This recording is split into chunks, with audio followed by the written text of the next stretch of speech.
Ticho vesmíru není prázdnota. Je to druh ticha, které pohlcuje i myšlenky, až se ti zdá, že slyšíš vlastní tep. Kapitán Alexej Voroncov seděl v pilotním křesle a hleděl do nekonečné černoty. Před ním se rozprostírala mrtvá planeta, pod ním trosky lodě, která kdysi nesla jméno Eureka při dašítkem. Palubní panely slabě poblikávaly nouzovým napájením. Vzduch vonil železem, prachem a ozónem. Každých 6 minut se ozvalo jemné zasyčení, ventil životního systému. Jediný zvuk, který dokazoval, že loď ještě dýchá. Liro. Hlášení o stavu energie. Pronesl chraplavě, skoro šeptem. Zbývá 32%, kapitáne, odpověděl klidný ženský hlas umělé inteligence. Při současné spotřebě máte vzduch na 48 hodin. Doporučuji přejít do úsporného režimu. Alexej přikývl. 2 dny. Možná 3, jestli se usměje štěstí. Zadíval se do panelu a pomalu řekl: přepni systém. Světla kolem něj pohasla. Kabina se ponořila do šera, zůstalo jen modré světelko nad komunikačním pultem. Každý den, pokud se tomu tak ještě dalo říkat, byl stejný. Záznam do lodního deníku. Kontrola systémů. Ticho. A pak rozhovor s Lirou. Ne proto, že by potřeboval odpovědi, ale aby nestratil rozum. Záznam mise Eureka 9, den 112 po havárii. Loď stále krouží na oběžné dráze Gliese 47b. Planeta je geologicky aktivní, ale biologicky mrtvá. Posádka je mrtvá. Prsty se mu chvěly, když ukončil nahrávání. Zůstávám sám. Lira udržuje základní systémy, ale komunikační jádro je poškozené. Spojení se Zemí nemožné. Rozhodl jsem se čekat na přechod transportního okna Gliese 47 za 9 dní, pokud se toho dožiju. Planeta pod lodí se pomalu otáčela, šedá koule popelavého prachu, popraskaná se stíny dávných řek. Kdysi tam byl život, alespoň to tvrdili analýzy. Proto sem přišla Eureka 9. Teď zbyla jen pustina. A pak katastrofa. Ještě pořád slyšel výkřik navigátorky Savelyevové. Kapitáne, reaktor 3 přetížení, ztrácíme stabilizaci. Poté jen bílý záblesk, otřes, ticho. Když se probral, byl sám. Ostatní signály mlčely. Liro, přehraj záznam z dne 72, řekl, aby zlomil ticho. Potvrzuji. Z reproduktoru se ozval jeho vlastní hlas. Mladší, jistější, téměř klidný. Pokud to někdo slyší, stále jsme tady. Eureka 9 je na oběžné dárce Gliese 47. Zásoby docházejí, ale nevzdám to. Dokud dýchám, mise pokračuje. Alexej se pousmál. Optimista. Kde jsi teď, chlapče? Dodal tiše. Pravděpodobně stále zde, kapitáne, odpověděla Lira. Chvíli se smál, pak přestal. Když svítání osvítilo kajutu slabým světlem umělého slunce, zapnul komunikační skener. Frekvence, ticho. A pak prasknutí. Liro, co to bylo? Odchylka na 144,2 MHz.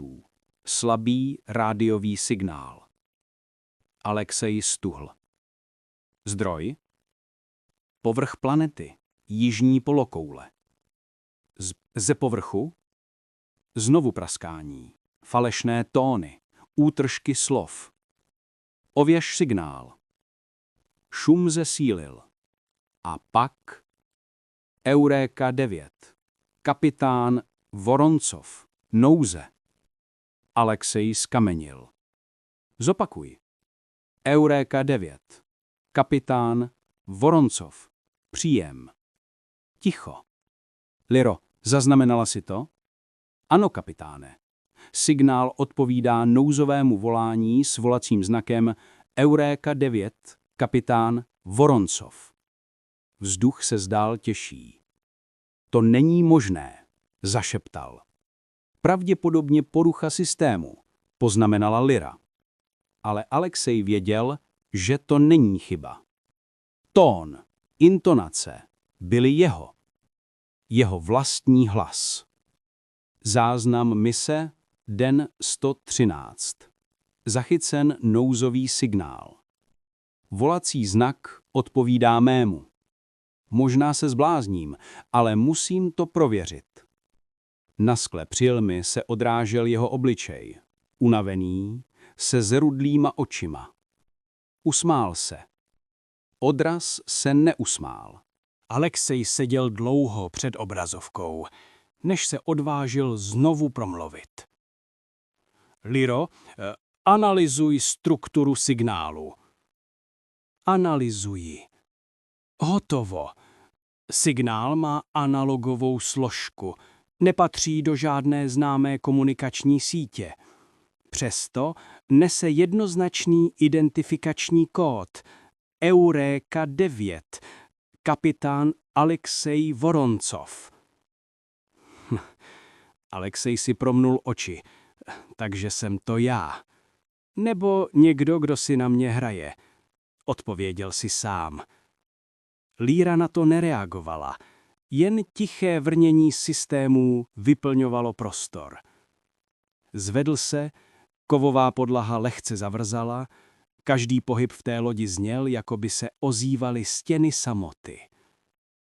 Planeta Gliese 47b se rozprostírala pod ním, moře popela a prachu.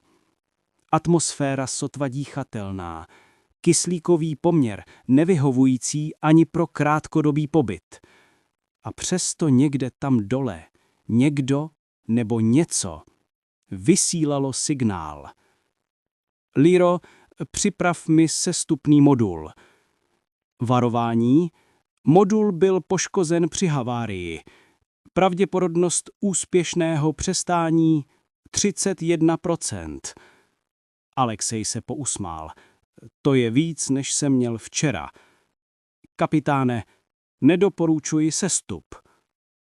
Nedoporučení přijato. Přesto se chystám. Rozumím. Aktivace procedury přistání. Zatímco se modul odpojoval, Alexej naposledy pohlédl na trup lodi, na zčernalý nápis Euréka 9. Domov, který se stal hrobem. Pak stisknul spoušť motorů a stříbrný plášť modulu se ztratil ve fialové mlze atmosféry. Vstup byl hrubý. Planeta se bránila. Blesky osvětlovaly temná oblaka, vítr házel modulem jako kusem papíru. Řídicí panel vydával výstražné tóny. Varování přetížení motoru. Varování ztráta stabilizace. Lyro, drž kurz! Snažím se, kapitáne, ale turbulence překračují limity konstrukce. Modul se otřasl. Alexej ucítil náraz, prudký, bolestivý. Pak ticho. Když otevřel oči, viděl jen šedý prach. Venku se pomalu rozprostírala pustina. Mrtvá, bez barvy, bez života. Nebe bylo oranžově šedé, občas problesklo zelené světlo fosforescující bouře. Alexej aktivoval výdech kyslíku. Živý zatím, zamumlal. Lyřin hlas se ozval v helmě. Komunikační spojení se základní lodí přerušeno. Doporučuji okamžitý návrat. Není kam se vrátit, odpověděl. Nohy se mu bořily do měkkého prachu. Každý krok zvedal oblak, který se dlouho neusazoval, jako by se gravitace sama zdráhala přitáhnout cokoliv k sobě. V dálce něco zahlédl. Temný obrys, vystupující z mlhy. Chvíli si myslel, že je to halucinace. Ale ne, bylo to skutečné. Vraky, kovové pláty, podtrhané kabely, roztržené moduly. A mezi nimi nápis Eureka 9. Alexej zůstal stát. Jeho vlastní loď. Ale jiná, starší, pokrytá korozí a prachem, jako by ležela zde celá desetiletí. Liro, snímám obraz. Analýza ukazuje známky dlouhodobé degradace materiálu. Přibližný čas expozice 80 až 100 let. Alexej polkl. To není možné. My jsme tady sotva 4 měsíce. Data potvrzená. Prošel trhlinou v trupu. Uvnitř bylo chladno, téměř posvátné ticho. Všude se povalovaly trosky, zbytky vybavení, spálené panely. Na zemi ležel trup v bílém skafandru. Nahrbený, ruce natažené k přístrojové desce. Na helmě prasklina. Alexej k němu pomalu přistoupil. Přes zamlžený štít bylo skoro nevidět tvář, ale na hrudi identifikační štítek. Kapitán Alexej Voroncov. Eureka 9. Vzduch mu vyrazil z plic. Udělal krok zpět, zakopl, spadl. To je. Potvrzuji, řekla Lyra tiše. Biometrické údaje odpovídají 100%. Alexej dýchal těžka. V hlavě mu hučelo. Takže už jsem tu byl? Lyra mlčela. Nebo teprve budu. Vzal do ruky zařízení z mrtvého těla. Starý palubní deník. Zapnul ho. Displej zablikal. Zachytil jsem signál. Musím ho prověřit. Možná je to jen ozvěna, ale něco mi říká, že tam dole někdo je. Alexej upustil zařízení. Dýchal rychle. Z dálky se ozval hrom, obloha zesfialověla. Lyro, vysvětli to. Možné vysvětlení, časová anomálie, opakování událostí v uzavřeném prostoru. Časová smyčka. Přesně tak. Alexej se rozesmál ne radostí, ale zoufalstvím. Takže běhám v kruhu, dokud neumřu. A znovu a znovu. Kapitáne, zachycuji nové pulzy signálu. Zdroj je hlouběji pod povrchem. Pod povrchem? Ano. Přibližné souřadnice ukazují na podzemní komplex označený jako Eureka 1. Alexej se zadíval do šedého horizontu. Bouře sílila, prach tančil ve světle blesku. Eureka 1? Ta mise přece nikdy nebyla zaznamenaná. Přesto tam je. Alexej pohlédl na tělo svého druhého já. Pak zvedl pohled k nebi, kde kroužila jeho loď. Nehybný svědek všech časů. Dobře, zašeptal. Jdeme hlouběji. Možná tam najdu odpověď.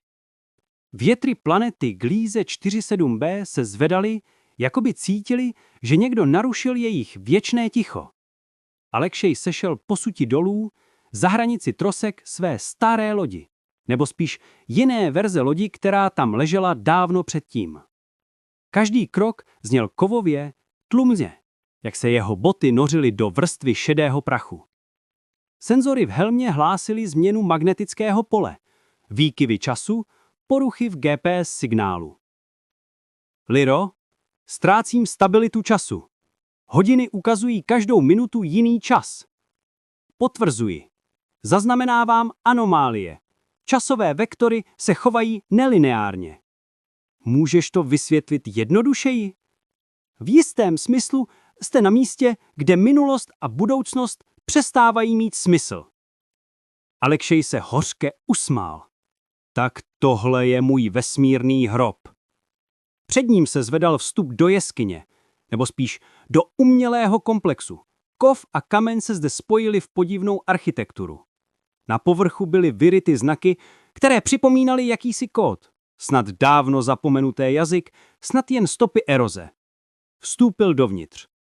Ticho bylo jiné než nahoře. Hustší.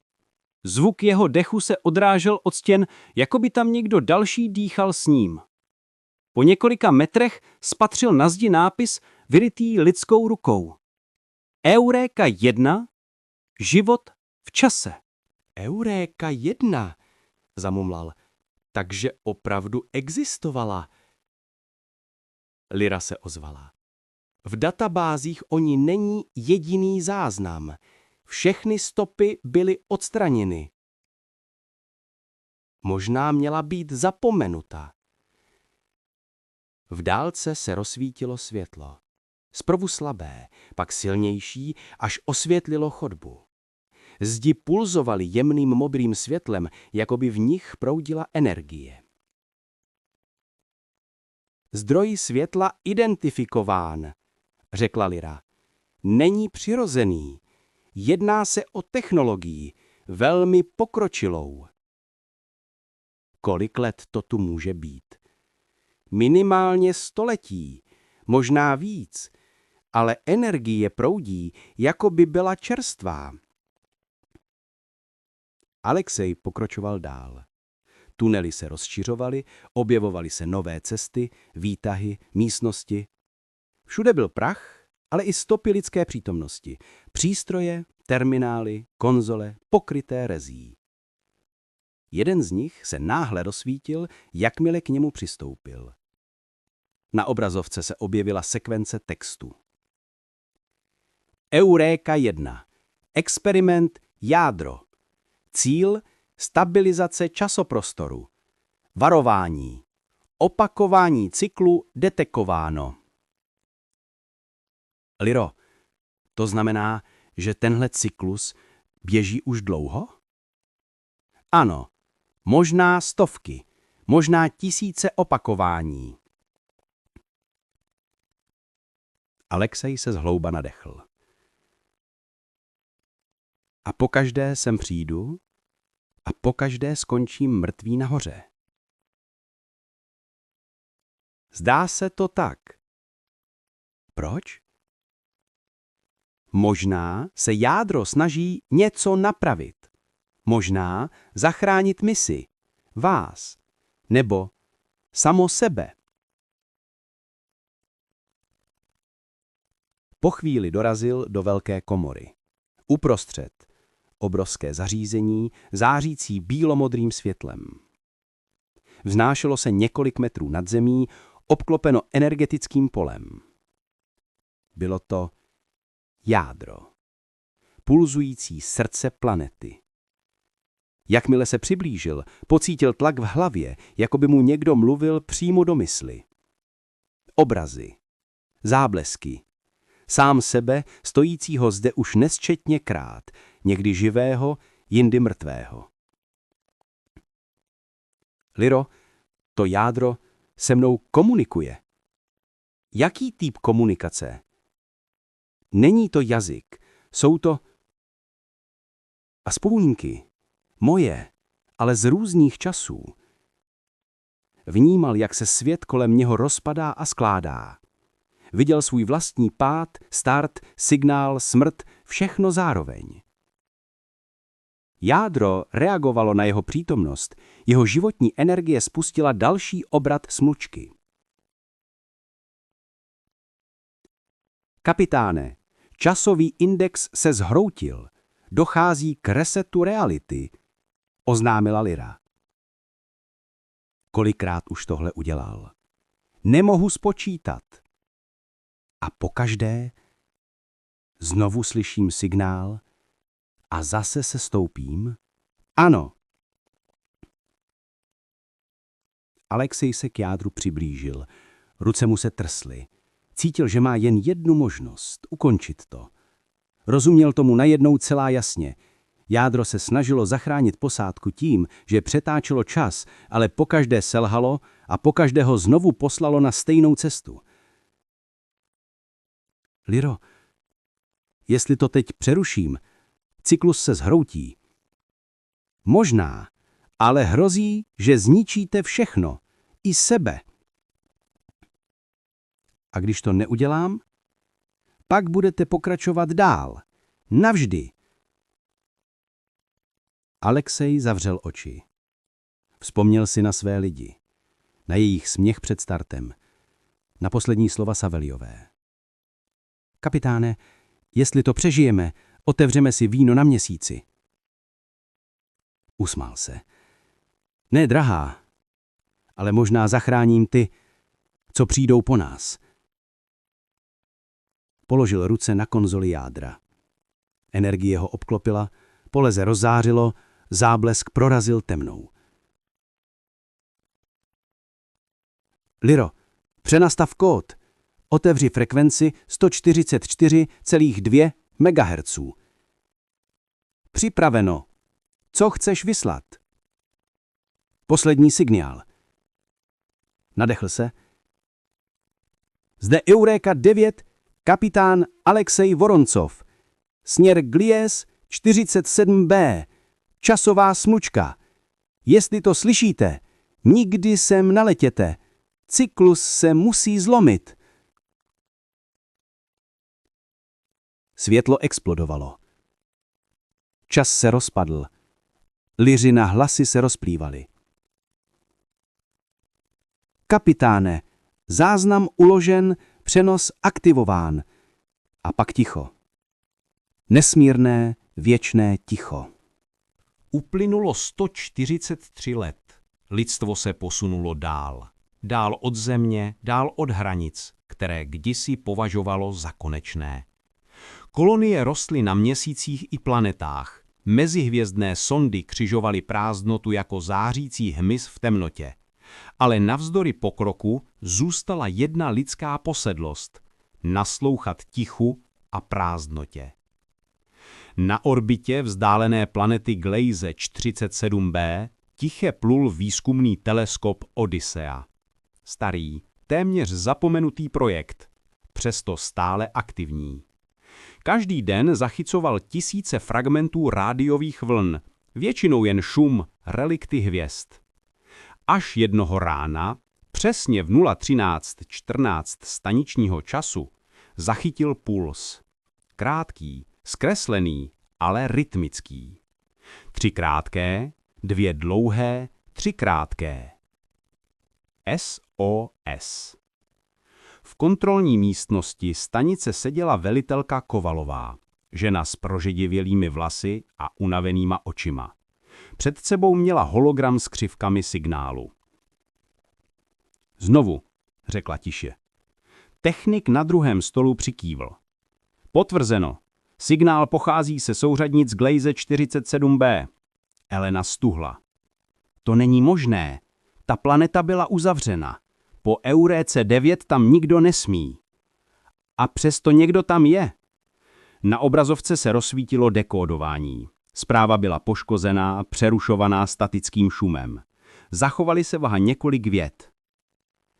Nechoďte dolů. Cyklus. Gliese 47b je ztracená. Eureka 9. Kapitán Voroncov. Technik vzhledl. Kód odpovídá standardu mise z konce 22. století. To je nemožné, pronesla Elena. Ta mise zmizela před 140 lety. A přesto ten signál právně přišel. Elena se odvrátila od obrazovky a chvíli mlčela. Na stěně visel starý portrét, fotografie první posádky projektu Eureka. Mladí lidé, úsměvy, jiskra v očích. Uprostřed z nich byl muž se známou tváří. Kapitán Alexej Voroncov. Takže si to dokázal. Přerušil si cyklus, ale poslal si zprávu. Co uděláme? Zeptal se technik. Elena se zadívala do tmy vesmíru za oknem. Nic. Necháme ho spát. A signál? Archivujte ho a dejte mu jméno. Poslední signál. Noc plynula. Stanice se otáčela kolem planety, která byla stále obklopena mlhou a bouřemi. Ale hluboko v šumu zůstalo cosi. S kotem postřehitelní rezonance. Jakoby další puls, skrytý pod tím prvním. Tichý chlas. Zlomek času, který se odmítl rozplynout. Eureka 9. Kapitán Voroncov. Mise pokračuje. Na povrchu planety, mezi troskami staré lodi se cosi pohnulo. Kovový úlomek, malý, pokrytý prachem, se slabě zaleskl. Z hvězdného světla se odrazil paprsek, nepatrný, téměř neviditelný. A kdyby tam někdo byl, možná by slyšel tiché hučení, jakési srdce planety, které ještě pořád tluko. Někdy se oběti nestratí. Jen čekají, až je někdo znovu uslyší. Epilog. Elena Kovalová seděla sama v pozorovací síni. Na obrazovce znovu přehrávala záznam signálu. Tentokrát bez šumu. Pokud to slyšíte, nejste jednotní. Usmála se. A někde daleko, za tisíce světelných let, se jedna malá planeta znovu na okamžik rozzářila.